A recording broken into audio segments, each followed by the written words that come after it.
नमस्कार, आप देख रहे हैं हिमाचल आज तक। तो चलिए नजर डालते हैं आज की सुर्खियों पर। हिमाचल प्रदेश में आज कैबिनेट मीटिंग समाप्त होने के बाद मुख्यमंत्री सुखविंदर सिंह सुक्खू दिल्ली रवाना हो गए। हालांकि निकलने से पहले उन्होंने मीडिया से बातचीत करते हुए बागी नेताओं पर बयान दिया कि सुबह का भूला व्यक्ति शाम को घर लौट आए तो उसे भूला नहीं कहते हैं। अगर कोई गलती करता है तो उससे बातचीत के रास्ते खुले रहते हैं। बता दें कि सीएम सुक्खू दिल्ली में हाईकमान से मुलाकात करने के लिए रवाना हुए हैं।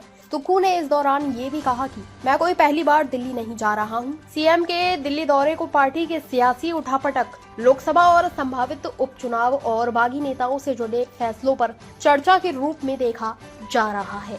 हाल ही में मिलकर आए विक्रमादित्य सिंह और मुकेश अग्निहोत्री से हुई चर्चा के आधार पर मुख्यमंत्री की आलाकमान से चर्चा संभावित है। इससे पहले बीते दिन मुख्यमंत्री अपने हमीरपुर दौरे के दौरान बागी नेताओं पर खूब बरसे थे। उन्होंने अपने दो बागी विधायक राजेंद्र राणा और इंद्रदत्त लखनपाल पर जमकर निशाना साधा। सीएम ने कहा कि 27 फरवरी को दोनों ने हमारे साथ खाना खाया और अगली ही सुबह हमारे खिलाफ मत दे दिया। पिछले दिनों लाहौल स्पीति में हुई भारी बर्फबारी के कारण सभी सड़कें अवरुद्ध हो जाने से स्पीति में कई सैलानी फंस गए थे, जबकि बर्फबारी के कारण पूरी स्पीति घाटी में बिजली और मोबाइल नेटवर्क की सुविधा बाधित है, जिस कारण स्पीति में फंसे पर्यटकों का उनके परिवारजनों से संपर्क नहीं हो रहा था। जिस पर पुलिस थाना काजा की टीम द्वारा घाटी के विभिन्न इलाकों पर जाकर फंसे हुए पर्यटकों के बारे में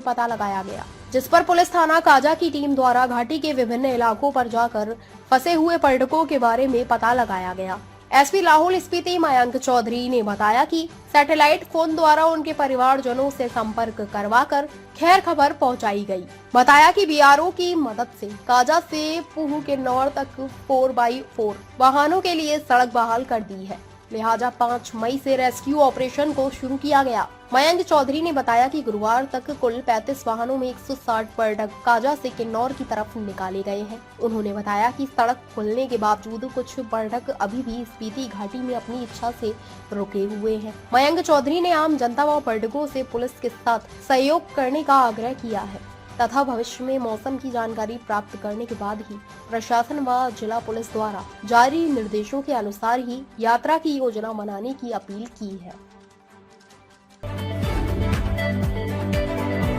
जिला मुख्यालय कुल्लू के साथ सटी खराहल घाटी के देवधार में एक मकान में अचानक लगी आग ने आलीशान मकान की ऊपरी मंजिल के 2 कमरों को राख कर दिया। वहीं आग की घटना में लाखों की संपत्ति जलकर राख हो गई है। आग की लपटें उठते ही क्षेत्र में अफरा तफरी का माहौल बन गया और क्षेत्रवासी आग बुझाने के लिए घटना स्थल पर पहुंचे। यही नहीं, इसकी सूचना अग्निशमन केंद्र कुल्लू को दी गई।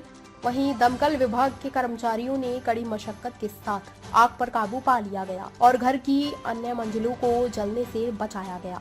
लेकिन 3 मंजिल भवन की ऊपरी मंजिल के कमरों के साथ साथ सीलिंग और अन्य नुकसान प्रभावित परिवार को हुआ है। अग्निशमन केंद्र कुल्लू में फायर ऑफिसर प्रेम भारद्वाज ने कहा कि गुरुवार दोपहर के समय रामशिला स्थित देवधार में एक मकान में आग लगी। सूचना मिलते ही अग्निशमन केंद्र से वाहन लेकर वे कर्मचारियों के साथ मौके पर पहुंचे थे। विभाग के कर्मचारियों क्षेत्रवासियों के सहयोग से आग पर काबू पा लिया गया। उन्होंने बताया कि देवधार में 3 मंजिला मकान में आग लगी थी। तीसरी मंजिल के 2 कमरे और सीलिंग के साथ जल गए। उन्होंने बताया कि इस आग की घटना में 15 लाख का नुकसान हुआ है। 1 करोड़ के आसपास की संपत्ति को कड़ी मशक्कत के साथ बचा लिया गया है। उन्होंने बताया कि यह मकान अनिल कायस्था पुत्र जीतराम कायस्था का है। नेता प्रतिपक्ष जयराम ठाकुर ने कहा कि प्रदेश सरकार हर मुद्दे पर नाकाम हो चुकी है। जनहित इस सरकार की प्राथमिकता है ही नहीं। 3 महीने से ज्यादा समय हो गया है। डॉक्टर अपनी मांग को लेकर हड़ताल कर रहे हैं, लेकिन सरकार उनकी बातों पर ध्यान नहीं दे रही है। इसके कारण ऐसी परिस्थिति बन गई है कि अब डॉक्टर अपने काम का पूर्ण तरीके से बहिष्कार कर रहे हैं। सरकार और डॉक्टरों की इस लड़ाई में आम जनता पिस रही है। जयराम ठाकुर ने कहा कि इस तरह की उपेक्षा विपक्ष को स्वीकार नहीं है। सरकार चाहे जो भी रास्ता निकाले, लेकिन प्रदेश के आम लोगों को इलाज के लिए अस्पताल पहुंचे लोगों को किसी प्रकार की कोई समस्या नहीं होनी चाहिए। सरकार जल्द इस समस्या का हल निकाले। जयराम ठाकुर गुरुवार को कुसुमपट्टी विधानसभा क्षेत्र के अंतर्गत आने वाले फागू में त्रिवेदी और पंच परमेश्वर सम्मेलन में शामिल हुए। इस दौरान उन्होंने वहां उपस्थित सभी लोगों से यह आह्वान किया कि अगर देश की विकास की गति को इसी तरह से आगे बढ़ाना है, भय और भ्रष्टाचार से मुक्त एक सशक्त भारत का निर्माण करना है, तो प्रधानमंत्री नरेंद्र मोदी को तीसरी बार भी सेवा का मौका मिलना चाहिए। चिंतपूर्णी धाम को प्रसाद योजना में शामिल कर वहां पर 25 करोड़ रुपए की विकास परियोजनाओं के शुभारंभ के लिए नेता प्रतिपक्ष ने प्रधानमंत्री का आभार जताया। इस मौके पर उनके साथ शिमला जिला प्रभारी डॉक्टर राजीव सैजल, विधायक बलबीर वर्मा, इंद्र सिंह गांधी, डॉक्टर जनकराज लोकेंद्र कुमार, दीपराज जिलाध्यक्ष शिमला प्रेम ठाकुर, रूपा शर्मा जिलाध्यक्ष महिला मोर्चा विनती शर्मा, मंडल प्रभारी अमर ठाकुर, मंडल अध्यक्ष भरत भूषण समेत अन्य कार्यकर्ता एवं पदाधिकारी उपस्थित रहे। अंतर्राष्ट्रीय महाशिवरात्रि महोत्सव के विधिवत शुभारंभ से एक दिन पहले शुक्रवार को छोटी जलेब निकालकर मंडी जिला प्रशासन ने बाबा भूतनाथ को शिवरात्रि महोत्सव का न्योता दिया। मेला कमेटी के अध्यक्ष एवं उपायुक्त मंडी अपूर्व देवगन ने राजदेवता श्री मधुराय की ओर से बाबा भूतनाथ को शिवरात्रि मेले का निमंत्रण देने उनके दरबार पहुंचे। इस अवसर पर उन्होंने भूतनाथ मंदिर में विधिवत पूजा अर्चना की।